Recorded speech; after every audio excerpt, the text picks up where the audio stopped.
L'utopie est une manifestation fondamentale de la pensée en ce qu'elle nous arrache de l'immédiateté pour nous projeter dans un projet structurant le futur. J'associe étroitement cette utopie à deux notions qui m'apparaissent cruciales, la responsabilité et la véracité du discours politique.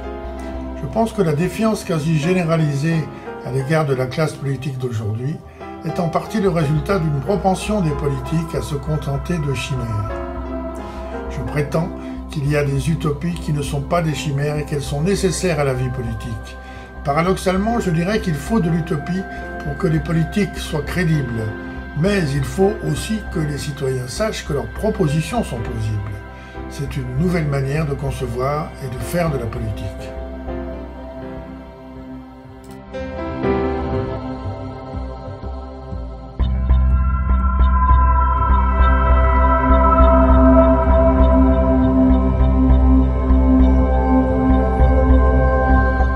Est-ce que l'utopie est un excès d'optimisme? L'utopie est absolument nécessaire. Il faut être...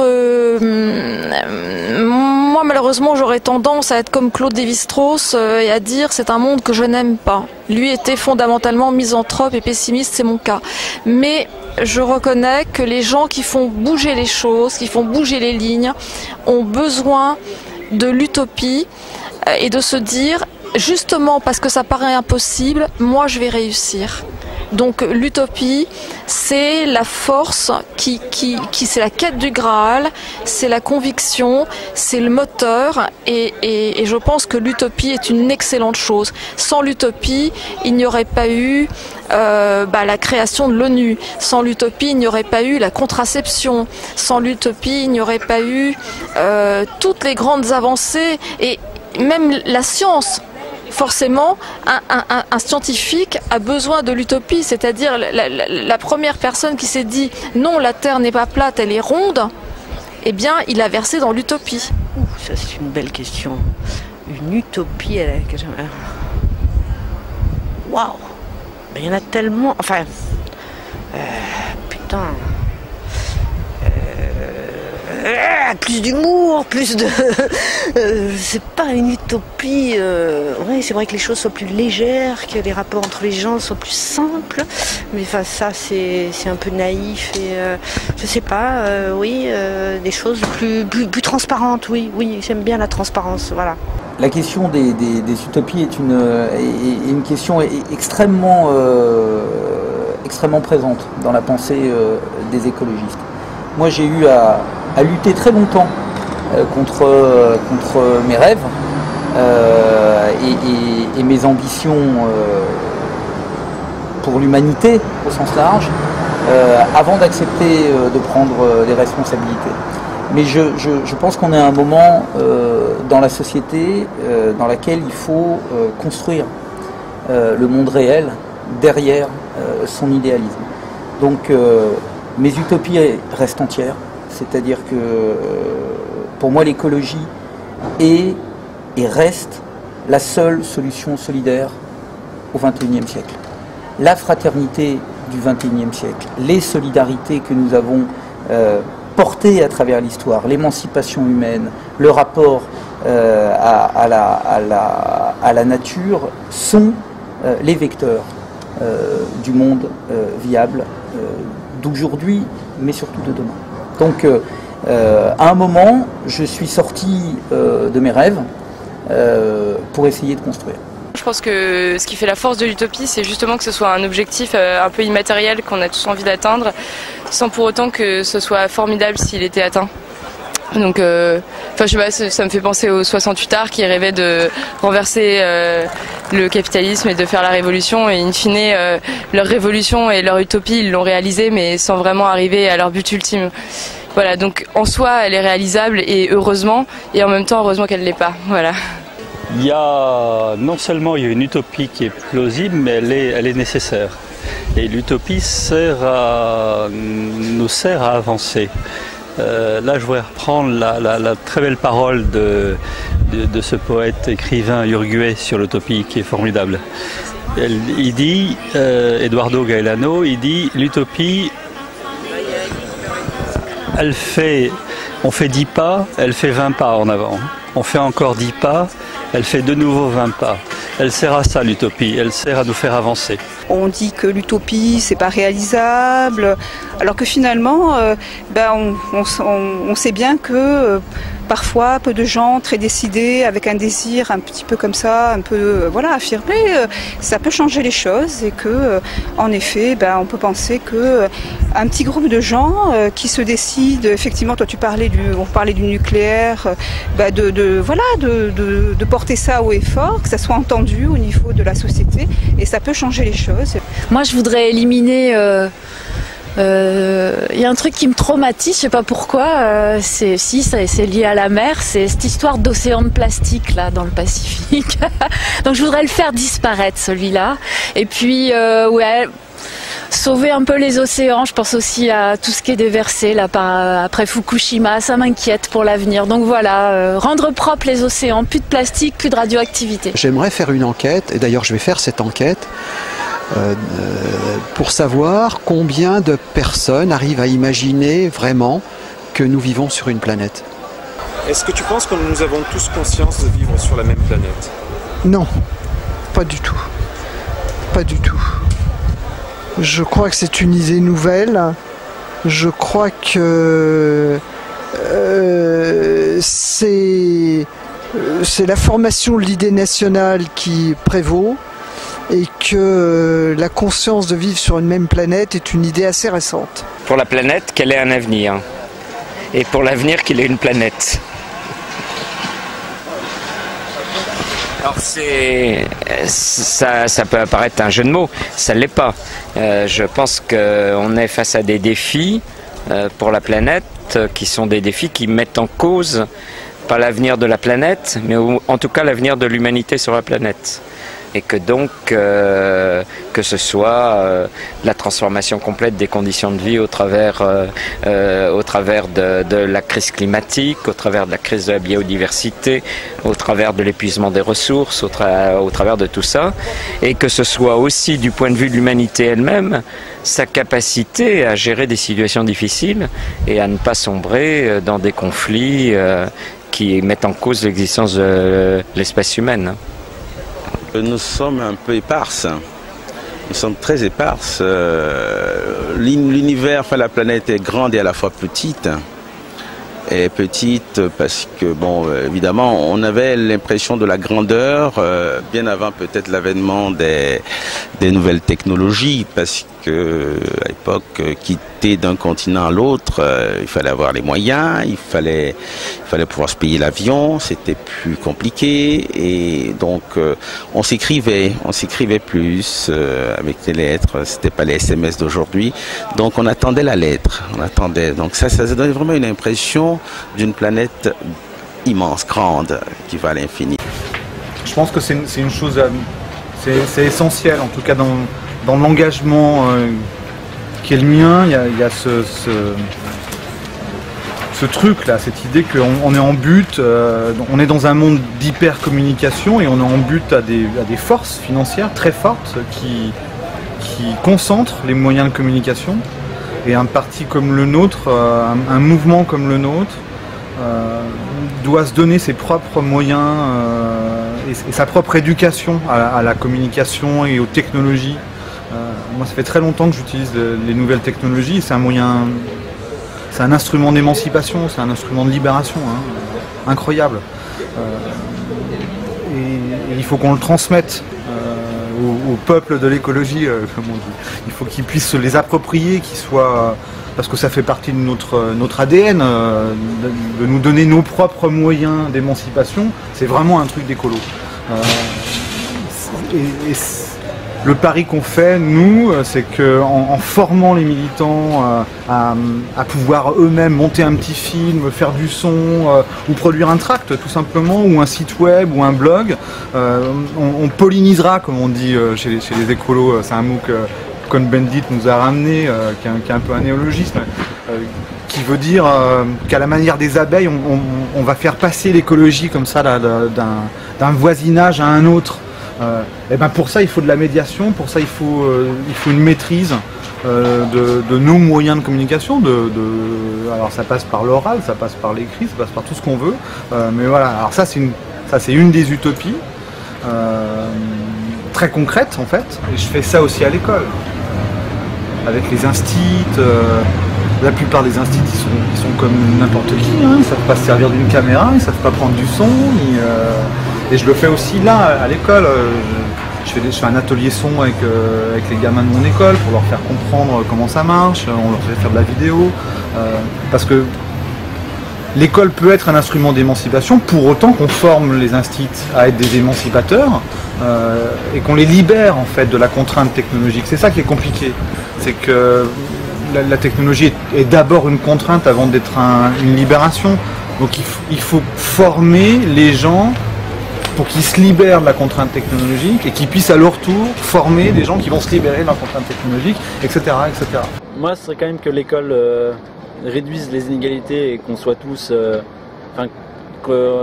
qu'à la sortie du système scolaire, on ne produise pas de l'échec et qu'on produise à chaque fois de l'espoir et de l'espérance, donc ça rende encore une fois du rêve, qu'on puisse au sortir de l'école, chacun puisse faire des choix et qui nous conviennent et que ce ne soit pas reproducteur d'inégalités qui sont de plus en plus croissantes alors qu'il y a la crise.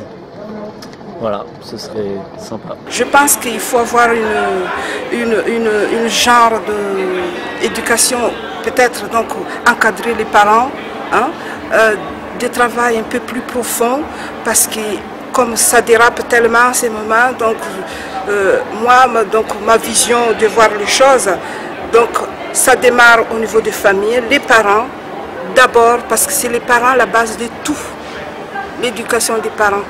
Ouais. Le poids des origines sociales, je pense qu'en France, c'est quelque chose qui impacte les parcours, je crois, 2 fois plus qu'en Finlande, en Suède ou même en Corée du Sud. On est un pays extrêmement élitiste. Et le poids de là où on vient, socialement, marque toute une vie, une grande partie de la vie. Hein. Ça, je changerais, ouais.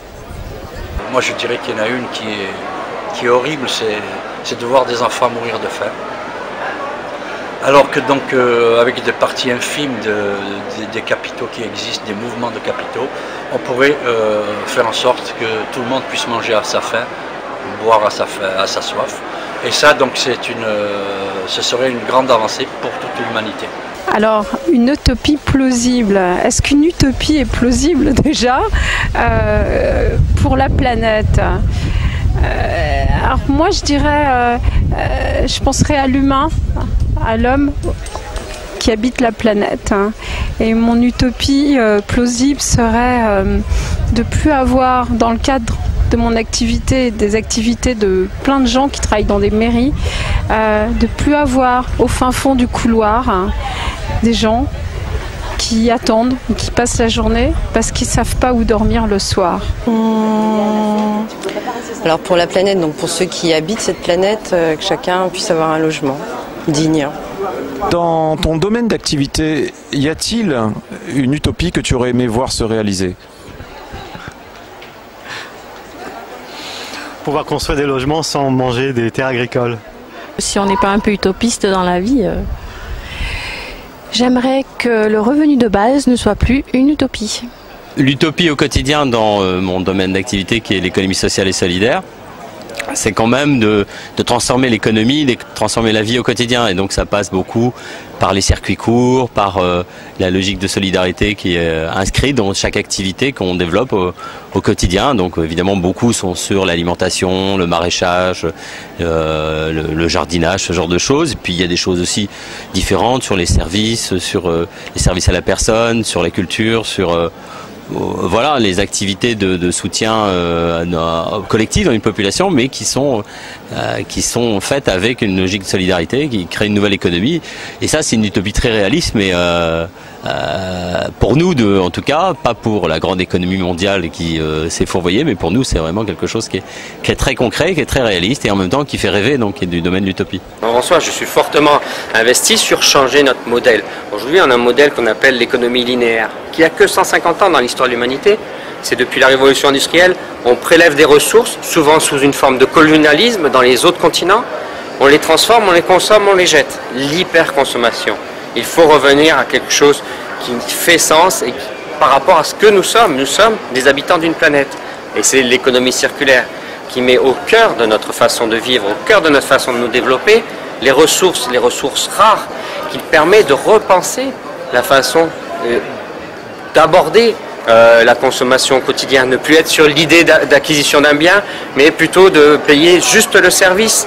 Par exemple, les vélos libres, c'est tout à fait ce sens, c'est d'éco-concevoir, de ne plus surutiliser des matières premières, y introduire des toxiques et empêcher la réutilisation future des matières premières dans un produit, mais bien au contraire de se dire, mais que deviendra mon produit, même mon bâtiment, que deviendra-t-il dans 50 ans? C'est penser aussi l'écologie industrielle, c'est-à-dire que des entreprises soient beaucoup plus liées les unes aux autres, que celles qui croient que ces déchets sont que des déchets, eh bien on lui trouve une entreprise, et ça existe, qui dit non, pour moi, ce sont des matières premières que je vais vous récupérer, et donc imbriquer les entreprises. Et puis il y a tout ce qui est autour de la réparation. On est dans une société du jeter. Eh bien, il faut qu'on aille dans une société de la réparation, de la réutilisation, de la capacité à transmettre à d'autres. Et in fine, le recyclage matière pour imaginer, mettre en place une régénération permanente, continue de la matière. Et ça, c'est une ambition globale, mais qui touche les territoires. Par exemple, dans notre territoire, 1,8 million d'habitants pour la métropole, eh bien, il y a une masse suffisante pour trouver notre propre matière en termes de plastique, en termes de métal, pour régénérer et refaire du plastique, pour refaire des bancs, par exemple, qui seraient utilisés ici sans aller chercher sur les autres continents la matière première nécessaire. Ça, c'est une révolution, parce que ça crée beaucoup d'emplois. Je pense que comme globalement il y a cet épuisement planétaire, localement il est urgent pour nous d'agir sur la protection de nos terres fertiles et sur la mise en place de circuits courts. Donc voilà, je pense que c'est le grand combat à mener. Je forme le vœu que les citoyens se rendent compte que le combat pour l'écologie, ça peut être aussi un combat d'abord industriel, parce que la transition écologique, c'est d'abord un projet industriel de grande envergure, c'est un projet, un programme pour la santé de chacun. Quand on participe à ces journées de formation, on constate que pas mal de citoyens, soit parce que les conditions sociales ne sont pas réunies, soit parce que ce ne sont pas leurs préoccupations, soit parce que la culture dominante n'est pas celle-ci, ne réalisent pas que nous vivons sur une terre qui est finie, avec un monde en pleine expansion, et qu'il faut impérativement changer de logiciel au niveau de notre façon de consommer et de produire, et également le rapport à l'autre. Le combat pour l'écologie, finalement, même si ça a l'air un petit peu utopique, c'est un combat pour la survie humaine. C'est l'arrêt des centrales nucléaires, la sortie du nucléaire et la sortie immédiate, sans perdre du temps avec des discussions, oui, non, oui, non, oui, non, c'est immédiat, puisque j'ai un passé assez lointain d'ingénieur nucléaire, je connais très bien la dangerosité des centrales et l'âge de ces centrales, et la possibilité d'un accident n'est pas nulle. D'ailleurs, elle est possible chaque jour. Mes utopies à moi, c'est vraiment justement l'autonomie énergétique. Et je me dis qu'en fait, si on mettait l'argent qu'on met dans le nucléaire sur la recherche et l'innovation, à tous les niveaux, on pourrait utiliser tout ce qui est soleil, et donc tout ce qui va avec, le vent, l'eau, bien sûr l'énergie solaire, pour fabriquer à chacun de nos niveaux, que ce soit les maisons, que ce soit au niveau des villes, que ce soit au niveau, vous voyez, des départements et des régions, on pourrait être complètement indépendant. Et en même temps, ça responsabiliserait les gens parce qu'ils seraient à la fois producteurs d'énergie et consommateurs d'énergie. Et donc je me dis, et pourquoi c'est pas possible ça? On a les chercheurs qu'il faut, on a les ingénieurs qu'il faut, on a l'argent qu'il faut, on a la volonté politique bien sûr pour le groupe Europe Écologie Les Verts, et ça se fait pas. Et on est sur des vieilles lunes, et on est sur des vieux modèles, et on est sur une énergie mortifère comme le nucléaire. C'est ça qui me rend à la fois furieuse, et je me dis qu'on a un vrai rôle à jouer pour changer tout ça. Pourquoi c'est une utopie? Pourquoi c'est une utopie? Parce qu'il n'y a rien qui change. J'ai l'impression qu'on vit un modèle où on ne fait que gérer l'existant, qu'on n'est pas sur l'audace, qu'on n'est pas sur le changement de paradigme, qu'on n'est pas sur le fait de rendre les gens autonomes.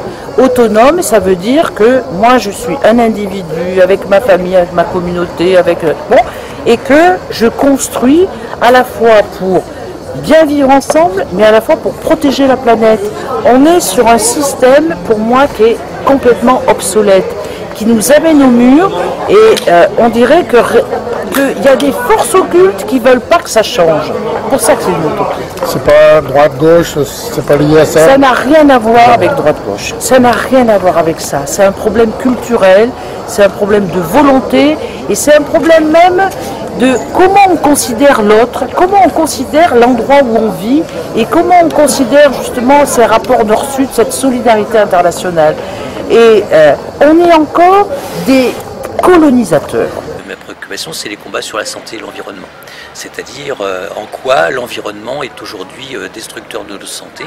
Alors bien évidemment, au plan local, c'est assez facile parce qu'il y a les pesticides, il y a les épandages aériens, il y a tout ce genre de choses avec les cancers chez les agriculteurs.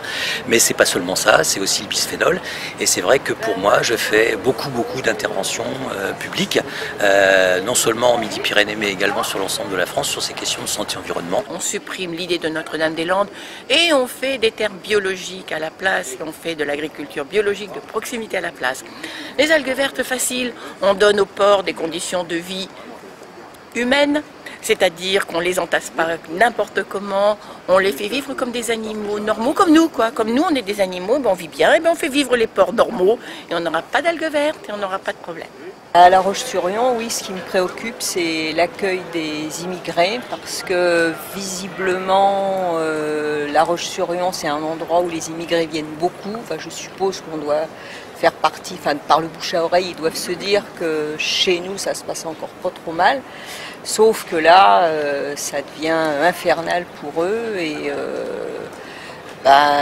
ils finissent, alors qu'ils étaient bien accueillis jusque-là, ils finissent par être mal accueillis, voire refloués, parce que à la fois, nous au niveau des associations, on est complètement débordés. Je ne sais pas si c'est proprement un combat environnemental, mais la question des migrants, des plus pauvres, de la façon dont s'équilibrent les ressources dans la planète, ça me paraît être quelque chose de tout à fait majeur.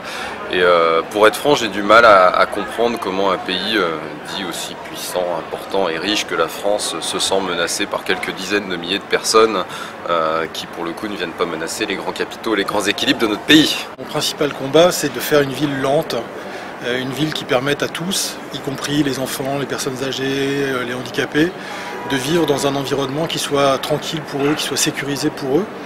Au bon sens du terme, pas parce qu'il y a des policiers, mais parce qu'ils sont à l'aise, parce que l'espace est fait pour eux. Et quand on rend l'espace agréable pour ces personnes-là, eh bien on le rend agréable pour tous. Et donc la ville lente, c'est une ville dans laquelle les voitures roulent plus lentement, voire il y a moins de voitures, voire pas du tout, et dans lesquelles on a plus d'espaces collectifs où on peut se rencontrer, où on peut discuter, où on peut aller lentement. Pour pouvoir bien lutter contre des combats globaux comme la lutte contre le changement climatique par exemple, je pense qu'il faut qu'on aille vers une Europe fédérale, plus solidaire. En ce moment, chaque État est un petit peu replié sur lui-même. Du coup, on n'arrive pas à travailler ensemble sur les questions énergétiques et climatiques et aller tous ensemble vers le même chemin. Donc je pense que aller vers une Europe plus solidaire et fédérale, ce serait déjà un premier pas pour permettre d'avoir les outils pour travailler sur ces combats globaux. Mon utopie personnelle, elle est très simple, c'est une vraie utopie, mais elle est très concrète. C'est que je rêve que pendant 100 ans, les responsables politiques dans le monde ne soient que des femmes. Parce que je suis féministe depuis très longtemps et je pense que les problèmes généraux du monde, les guerres, tout ça, ça ne se résoudra jamais tant que les femmes ne seront pas au pouvoir pendant au moins 100 ans, puisque pour se libérer de l'oppression masculine, quand même, il faut bien un bon moment avant de retourner à une vraie parité, parce qu'on n'aura jamais la parité. La parité, elle est trop facile, c'est les hommes qui ont le pouvoir depuis des siècles et des milliers d'années. Or, il faut au moins que le pouvoir passe aux femmes intégralement avant qu'on puisse refaire une vraie parité. Pour moi, l'avenir est dans l'écologie. Et encore une fois, je lance un cri de cœur à toutes les femmes de la planète entière. Voilà, à se remobiliser, à se battre davantage pour un monde plus juste et équitable. Donc voilà, un autre monde est possible, j'y crois. Dans ton milieu professionnel ou familial, y a-t-il une utopie que tu aurais aimé voir se réaliser. Je tiens. Non, pas vraiment. Ça c'est une réponse brève.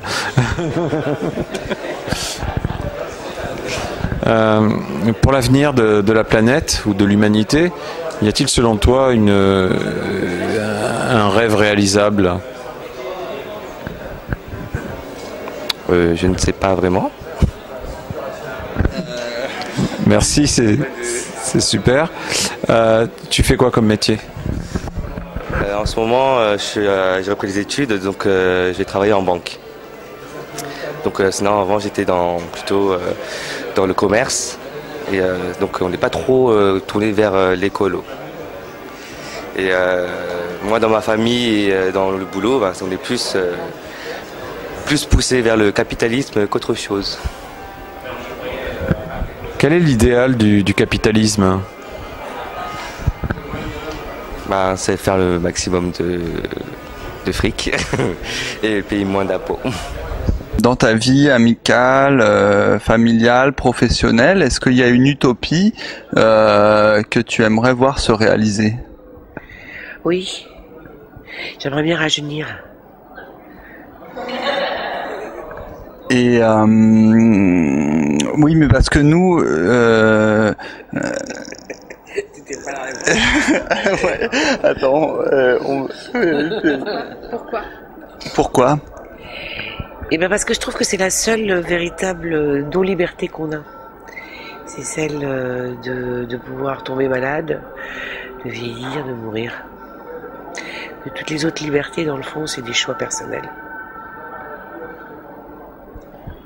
C'est vrai, et mais ça c'est un rêve pour toi, mais pour l'humanité entière. Ah oui, c'est vrai. Ça serait extraordinaire.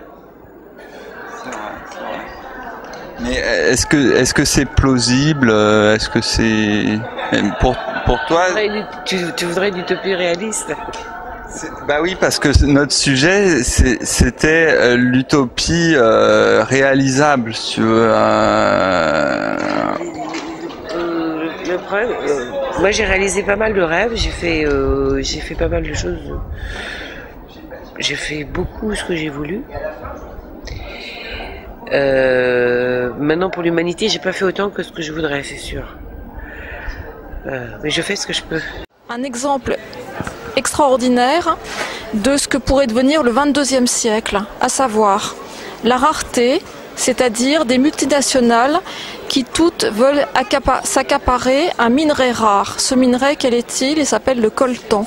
Ce coltan sert à la fabrication de tous nos téléphones portables. Et donc, il est essentiel. On ne peut pas aujourd'hui fabriquer un téléphone portable sans ce minerai rare. Pour accaparer ce minerai rare, il faut tuer les gens. Et pour tuer les gens, on commence par tuer les femmes, qui sont les reproductrices. Donc il y a actuellement en RDC un génocide qui commence par le viol ritualisé, mais aussi la mutilation, mais ensuite le meurtre des femmes, afin on détruit leurs organes sexuels, depuis des petites filles, des bébés, jusqu'à des femmes âgées, afin qu'elles ne puissent plus avoir d'enfants. On terrorise les populations. Pourquoi faire? C'est un génocide. Les nazis avaient organisé un génocide idéologique. Aujourd'hui, nous avons un génocide pour de l'argent, pour s'approprier des minerais. Et je suis assez pessimiste parce que je pense que plus on basculera dans la rareté, plus il y aura des guerres pour l'eau, pour l'alimentation, pour des minerais. Et qui on tuera en premier? Les plus faibles. Donc on tuera en premier les débiles mentaux, les personnes âgées, des handicapés, et puis les femmes et les enfants.